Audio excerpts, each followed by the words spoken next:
Eu tenho essa dúvida de fato, de como é que um partido novo vai conseguir emplacar um presidente da República sem essa verba. Capelli, não tem para onde correr. A gente sabe que uma campanha eleitoral ela precisa de apoio nas bases, apoio em Brasília e dinheiro e de verba. Sem essa verba, como encampar um presidente da República? Antes de você entrar, o Renan me disse o seguinte, olha, eu quero um Brasil pronto até 2030. E daí tudo bem.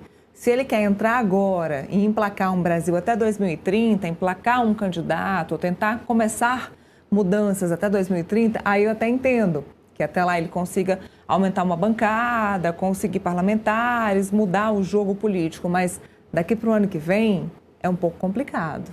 É complicado e eu só vejo uma viabilidade que é possível, na política nada é impossível, mas teria que ser um fenômeno eleitoral, assim como foi Bolsonaro quando se elegeu em 2018. Bolsonaro não tinha coligação, não tinha fundo partidário e ele foi um fenômeno ali em 2018, muito surfando também na onda do antipetismo, que ainda é muito grande, e Bolsonaro conseguiu, mesmo sem uma estrutura, fazer ali uma campanha que o permitiu chegar ao segundo turno. E aí no segundo turno, com tempo de televisão igual e tal, aí o jogo fica mais parelho.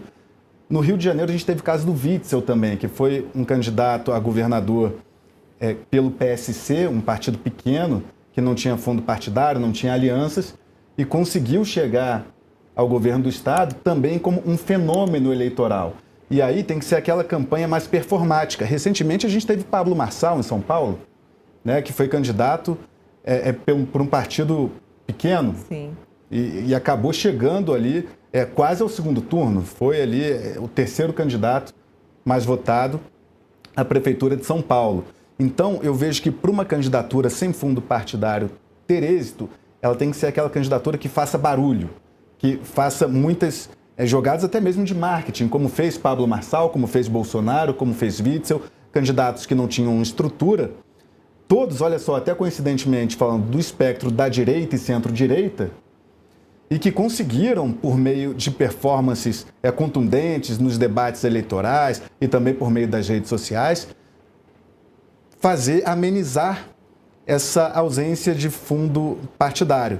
Portanto, esse é o caminho que eu vejo para o Missão, se quiser o partido de Renan Santos chegar a um segundo turno, chegar mais longe nessas eleições de 2026, buscar uma candidatura bastante contundente. Ou seja, não dá para ficar ali em cima do muro, para fazer aquele discurso mais morno, vai ter que ser aquela campanha mais porreta, digamos assim. E a gente pegou agora, né, até um spoiler das eleições de 2026, Renan Santos dizendo que vai criticar sim Tarcísio de Freitas. Porque quando você tem ali dois espectros políticos que convergem em muitos aspectos, a direita, centro-direita, às vezes o candidato fica ressabiado de bater, de criticar um outro candidato que é do mesmo lado político ali, e Renan Santos disse que não, que Tarcísio de Freitas não tem imaginação, que Tarcísio de Freitas não é bom gestor, na visão dele, Renan Santos, não enfrentou o crime organizado como governador de São Paulo. Então, a gente vê que essa estratégia antecipada nesta entrevista por Renan Santos converge com o que candidatos que não tinham recursos, fundo partidário, fundo eleitoral, fizeram em eleições passadas e conseguiram, dessa forma, atingir uma boa parcela do eleitorado. No caso de Bolsonaro, eleito presidente da República, no caso de Witzel, eleito governador, no caso de Pablo Marçal, mais recente, não conseguiu chegar ao segundo turno, mas fez uma campanha que foi para além do que muitos imaginavam que ele conseguiria fazer. Mas Pablo Marçal, tem um adendo de Pablo Marçal, que ele já era um grande fenômeno nas redes sociais. Ele era um fenômeno no Instagram, ele era um fenômeno no YouTube e mais, ele era um fenômeno na igreja, entre os evangélicos. E tem uma observação a ser feita. Ele tinha um programa, não sei se você se lembra, ele tinha um programa também de televisão. Depois disso, ele começou a ajudar casais, Capelli, nessa parte aí da igreja. Ele começou a evangelizar e ajudar os casais também. Então, ele atuava em diversos cenários que chamavam muita atenção e que agregavam muito a atenção para as pessoas na internet. A gente sabe que a internet é um meio muito individualizado, setorizado. ele acabava escolhendo setores para lidar momentaneamente e que davam muito certo. Ele fazia uma bagunça, um burburinho e que dava muito certo ali em cada um daqueles setores. Levou isso para a política, fez a sua bagunça na política, deu muito certo. No caso de Bolsonaro, ele pegou um timing incrível, que foi o timing antipetismo. Ninguém aguentava mais ter só a opção do presidente Lula. Se a gente tiver mais um mandato do Lula, a gente vai para Lula 4. É quase inimaginável pensar que a gente tem um mandato de um presidente 4 vezes num país como o Brasil. Lembrando que a gente ainda teve Dilma Rousseff, que foi praticamente colocada por Lula no país. Ou seja, a gente teve 5 mandatos e meio de Lula, do PT, aqui dentro do país. Então, no caso de Bolsonaro, a estratégia foi o antipetismo. No outro caso, foi o caso da internet, de usar o veículo internet como sua ajuda principal. Temos o Renan de volta, pode fazer sua pergunta. Não, era isso. Estava falando da questão do Tarcísio de Freitas, como o senhor vai buscar se diferenciar dele. Deu para ouvir boa parte da sua resposta, Renan. Só um trechinho que picotou, no qual o senhor disse assim, o Tarcísio é tananana de Bolsonaro. Aí eu queria que o senhor recuperasse esse raciocínio para a gente entender direitinho. Bom, eu acabei não... Como eu fiquei irritado com a minha própria internet, né? Que eu acabei saindo do lugar, acabei não esquecendo, mas o que eu posso colocar assim, o Tarcísio é um preposto do Bolsonaro. É um preposto do Bolsonaro, que vive todos os medos de alguém que tem que ficar com uma espécie de espada na cabeça, aguardando a próxima bronca que ele vai tomar. Eu me lembro que nas eleições municipais de 2024, o apoio oficial dele, fechado com o Bolsonaro, era para o prefeito atual de São Paulo, Ricardo Nunes. Só que aí surgiu o Marçal e o Bolsonaro começou a dançar para o Marçal, vamos colocar aí. E o Tarcísio ficou bravo, mas ele não podia se expressar publicamente sobre isso, né? Então é um sujeito fraco, é um sujeito que não tem perfil de liderança, e nunca teve. O Tarcísio vai ser cobrado, inclusive, já que ele quer muito se vincular ao Bolsonaro, por que ele ficou calado quando o Bolsonaro destruiu a Operação Lava Jato? Se ele é tão contra o crime, se ele é um cara tão probo, por que ele se calou quando o Bolsonaro colocou o Aras na PGR e aprontou o desmonte que ele fez da Operação Lava Jato? Se ele é tão contra o crime, por que ele se calou quando o Bolsonaro sabotou o projeto anticrime do ex-ministro Sérgio Moro no governo do Bolsonaro? A lealdade dele tem que ser assim, a ponto do Bolsonaro aparecer num caminhão de som e mandar ele, Tarcísio, ligar para as polícias e desligar o som do caminhão de um outro bolsonarista que estava lá presente na Paulista, como se o governador de São Paulo fosse um vassalo do Bolsonaro, já que ele quer ser tão lealzão, e ele vai ser cobrado disso. O nosso projeto não pode ser, melhor, mais do que isso, o projeto da direita do Brasil não tem que ser o projeto do Bolsonaro. O Tarcísio faz uma confusão que é muito conveniente para ele em termos eleitorais, de achar que o Brasil de direita é o Bolsonaro. Não é. Nunca foi. As pessoas só se criaram um mito ao redor delas de que, não, este homem é muito corajoso, o Jair. Ele não é, ele não é um mito de nada. Ele é um covarde. Toda vez que aparecia uma dividida, ele perdia a dividida, eu recuava. Renan, para o senhor, Tarcísio agiu por pressão? Fica mantendo assim. Para o senhor, Tarcísio agiu por pressão quando chamou Alexandre Moraes de tirano na Avenida Paulista? Com certeza. Com certeza. Ele agiu e depois se arrependeu. Todo mundo sabe que ele se arrependeu depois. E na sua concepção, houve tentativa de golpe de Estado? Bolsonaro foi condenado justa ou injustamente na sua avaliação? Essa é excelente pergunta, porque assim, eu condeno a forma como houve não só o julgamento dele, mas como está sendo conduzido todos esses processos, a forma. Agora, que houve a tentativa e que houve todos os preparativos de maneira trabalhada, parecendo um filme de comédia, houve. Houve. O Bolsonaro tenta isso. Nós do Movimento Brasil Livre alertamos isso desde 2019. Que o Bolsonaro, ele sempre teve preguiça em tentar coordenar os trabalhos políticos dele. Porque ele sempre teve preguiça, ele nunca foi um deputado capaz de passar projeto na Câmara dos Deputados. Aí na preguiça dele, ele falou, vamos fazer de outro jeito. Aí. E começou a falar que ele era sabotado, ora pelo Rodrigo Maia, depois pelo STF. E ele entregou, para salvar o filho dele naquele período, a cabeça da Lava Jato, para salvar a cabeça do Flávio. O Flávio, né, estava atrapalhado porque ele fez rachadinha, né, não é nem que eu posso afirmar, se o Flávio não gostar, o Flávio que me processa, ele fez rachadinha no gabinete, o Jair sabia que isso ia se espalhar, e aí para proteger o Flávio ele entregou a Lava Jato. E depois ficou reclamando que o sistema estava contra ele.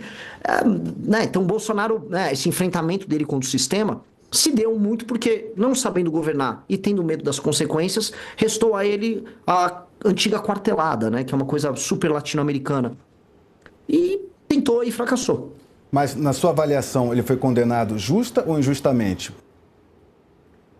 Ele, em termos de mérito, ele foi condenado de maneira correta. Em termos de forma, de maneira incorreta.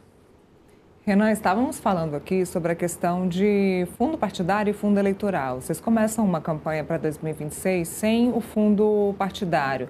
Como é que vai ser começar sem essa verba, já que a gente tem aí, por exemplo, um centrão rico, um centrão com uma verba enorme, principalmente com uma junção, uma federação aí de PP e de União Brasil, né, ganhando uma super verba, um super tempo midiático no ano que vem. Claro, a gente sabe que a internet agora é uma super ajuda, é um canal, é um canhão de comunicação. Será esse o objetivo, atacar as pessoas ou alcançar as pessoas por meio da internet? Temos Kim Kataguiri agora no Missão, também é uma excelente pessoa aí para usar as redes sociais, a internet. Vamos por esse caminho? Olha, eu vou comentar, eu vou colocar em outros termos isso. A arma redes sociais, ela já foi banalizada. Hoje qualquer um consegue usar as redes sociais para ficar famoso. A gente viu que foi afastado do mandato agora o Manga, que sempre foi um corrupto. Era conhecido na região dele como corrupto, mas as pessoas achavam ele incrível que ele gravava vídeos engraçados. Ele era um péssimo gestor público, só ficava fazendo coisas que davam views, percebeu que o eleitor não se tocava, que ele não era um bom gestor público, né? E que o eleitor na prática se entretinha com ele, fez da política um entretenimento e roubou para ele as armas. Então, o velho sistema, a política velha do Centrão, já se apropriou e faz bastante tempo das redes sociais. Então, hoje a rede social não é diferencial mais. O que é diferencial? Inclusive, até em termos de redes sociais, até fora da política, é você criar comunidades e você saber criar relações e sistema de relações orgânicos. Tá? Nós montamos o partido porque nós temos um sistema de relações orgânicos. Então, eu posso ir para o estado do Paraná, eu vou ter lideranças nossas pelo estado do Paraná, vamos ter um trabalho ativo dessas pessoas. O que nós vamos fazer? Eu vou rodar de carro Brasil. Eu vou juntar uma caravana e nós vamos rodar de carro Brasil à moda antiga. Então, a resposta para isso é, em vez de ir para o futuro do ponto de vista de uso de redes, nós vamos voltar para o passado. Vamos visitar as pessoas, encontrar elas ao vivo, aí gravar vídeos e participar de discussões, visitar rádios, né, produzir conteúdo para a internet, mas acima de tudo ter uma presença concreta e real. Tá? Eu acho que as pessoas ficaram tão digitais que elas se esqueceram que existe o mundo lá, que faz sol, faz chuva, e nós vamos apostar em algo que nenhum adversário vai poder fazer. Esse contato real e explicar e falar as propostas, e falar inclusive coisas que as pessoas às vezes não querem ouvir nos seus estados, vai ser bem, bem intrigante, vai ser legal. O Missão vai ter candidatos ao Senado ou nesta primeira eleição ele vai focar apenas na Câmara? Não. Tentaremos montar chapas completas onde tivermos lideranças qualificadas para tanto. A ideia não seria, por exemplo, eu preciso preencher as chapas. Preciso de um senador. Tem alguém no Amapá para ser candidato? Se não tiver alguém pronto, adequado para representar a gente não lança. Agora, onde nós pudermos, nós iremos. Então, teremos candidatos ao Senado. Estávamos, inclusive, discutindo chapa ontem para Senado. Quem são? Um bom timing da pergunta. Então, quem são esses cotados para disputar o Senado pelo Missão? Por enquanto, não posso falar, porque alguns ainda estão filiados e isso geraria algumas instabilidades para essas pessoas, mas temos alguns nomes, já estamos conversando. Em São Paulo tem essa possibilidade de candidatura ao Senado? Com certeza teremos chapa completa para o Senado em São Paulo. Uma delas, uma moça, uma mulher que eu admiro muito, que infelizmente ainda está afiliada a outro partido. Bom, só saberemos esse nome em abril? Esses nomes, né, em abril? Dado que fui provocado antes de tudo pelo Metrópolis, passarei antes de todos para o Metrópolis. Isso posso garantir para vocês. Estaremos esperando. Estará na coluna do Paulo Capelli. Ótimo. Muito obrigado. Quais os outros estados que o Missão também planeja ter candidaturas ao Senado? E é uma candidatura, vai ser uma eleição bastante polarizada também. Renan, a gente lembra que boa parte da direita, até a maior parte da direita, tem uma insatisfação com o Supremo Tribunal Federal e busca eleger senadores para botar uma faca no pescoço dos ministros do STF com a possibilidade de impeachment de magistrados. Inclusive, queria saber quais são os estados, além de São Paulo, que o Missão terá candidato ao Senado e se o Missão apoia o impeachment de ministros do STF, que será uma pauta que, inevitavelmente, os senadores, os candidatos ao Senado serão questionados no ano que vem. A missão, como eu te disse, ela vai ter candidatos, sendo eles qualificados e prontos para adotar a defesa da nossa agenda junto ao Congresso Nacional.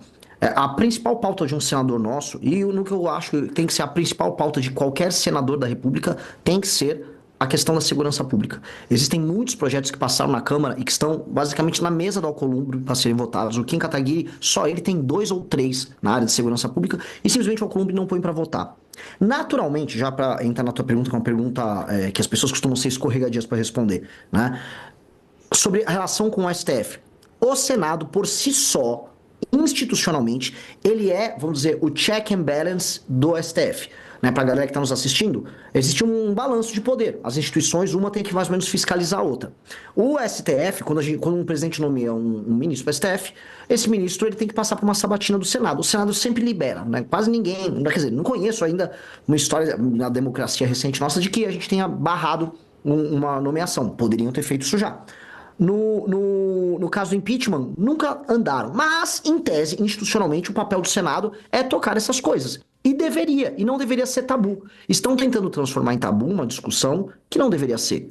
Primeiro porque o STF, por mais que institucionalmente ele seja um guardião da Constituição, ele já cruzou muitas linhas. Ele vem se comportando como um poder, vamos dizer, para além do judiciário, ele é um poder político, 1, e 2, é um poder legiferante, ele cria leis, e não é uma opinião minha, né? Se vocês forem perguntar para o ministro Barroso, ele tem tese, ele tem artigo escrito isso sobre a tese do neoconstitucionalismo, em que a Suprema Corte passa a criar, né? Em nome da defesa de direitos humanos e direitos difusos, eles passam a criar suas interpretações e barrar determinadas leis que eles consideram, vamos dizer, inimigas desses direitos humanos e passam, né, através de julgados e entendimentos diversos. Isso tem que parar. E se não está parando através do bom diálogo, vai ter que parar de alguma maneira se alguém estiver cometendo algum tipo de crime de responsabilidade por um pedido de impeachment. Eu acho isso natural. E eu acho bom que haja um balanço de poder e acho bom que o Senado se comporte com esse balanço de poder. Um senador nosso tem que ter isso em conta e tem que colocar na mesa, não só para o Senado, mas para o STF. Temos uma agenda muito clara de segurança pública, essa agenda não vai poder ser obstada pelo STF. A gente vê a tal da DPF lá das favelas, que já passou o Covid, está até agora em funcionamento e atrapalha, vamos dizer, o andamento de operações que são importantes. Nós entrevistamos aqui, na semana passada, o comandante da Polícia Militar do Estado do Rio de Janeiro, que falou que depois que a DPF da favela começou, né, houve uma limitação nas operações policiais no Rio de Janeiro, o que permitiu, segundo o comandante, que o Comando Vermelho se alastrasse para outras partes do Estado, uma vez que não era incomodado na favela, permitia que, né, fosse ali se alastrando. Então, a segurança pública vai ser a pauta prioritária do Missão no Senado Federal e, a nível de país, também será o tema prioritário ou a questão econômica ficará na frente em termos de debate à presidência da República? Paulo, nós temos, vamos dizer, 2 problemas prementes no Brasil. Quais são os problemas? O problema na área da segurança é um problema de recuperação de territórios que estão na mão do crime organizado e no restabelecimento da autoridade do Estado brasileiro sobre território brasileiro e em resgate de, pelo menos, vamos botar aí 23 milhões de brasileiros que estão sob o jugo do crime organizado. Isso precisa ser feito e rápido. E eu acho que isso tem um impacto que não é só na questão de segurança, é um impacto na questão econômica, infraestrutura e até na formação da autoestima do brasileiro. A gente vai parar de achar que a gente perde o tempo todo. E do outro lado, a gente tem uma crise econômica, uma crise fiscal, que foi acelerada por conta desse arcabouço, do aumento de gastos e coisas com o BPC, que vai precisar ser endereçada. A Faria Lima toda sabe disso, o mercado financeiro todo sabe disso, não está tratando muito porque supostamente é impopular falar desse tipo de reforma. Mas nós vamos precisar fazer. E essas 2 coisas vão precisar acontecer concomitantemente. Você vai precisar fazer uma reforma fiscal poderosíssima, ao passo que o governo federal precisa declarar guerra ao crime organizado. Um governo nosso vai ter que tocar isso logo no começo. Porque tocando isso no começo, você vai ter credibilidade, força e autoridade para resolver 2 problemas prementes e aí começar a pensar em futuro do Brasil, entendendo que não há mais crime organizado, que a gente vai precisar limpar esses caras do mapa em 1 ano. E, do ponto de vista fiscal, abertura de espaço para investimentos. Que o Brasil não tem infraestrutura, está altamente favelizado, não tem estrada, não tem como escoar a produção. E aí começar a tratar o Brasil como um país sério. Mas isso seria a prioridade 0 no governo nosso. Muito bem. Entrevistamos Renan Santos, que deve ser aí o nosso candidato à presidência pelo Missão, que é o partido do MBL. Conversamos com ele, o partido que foi institucionalizado ontem pelo Tribunal Superior Eleitoral. Renan, muito obrigada pela gentileza de falar conosco aqui. Boa sorte aí na nova empreitada, nesse novo caminho aí junto à política. Obrigada, viu? Obrigado.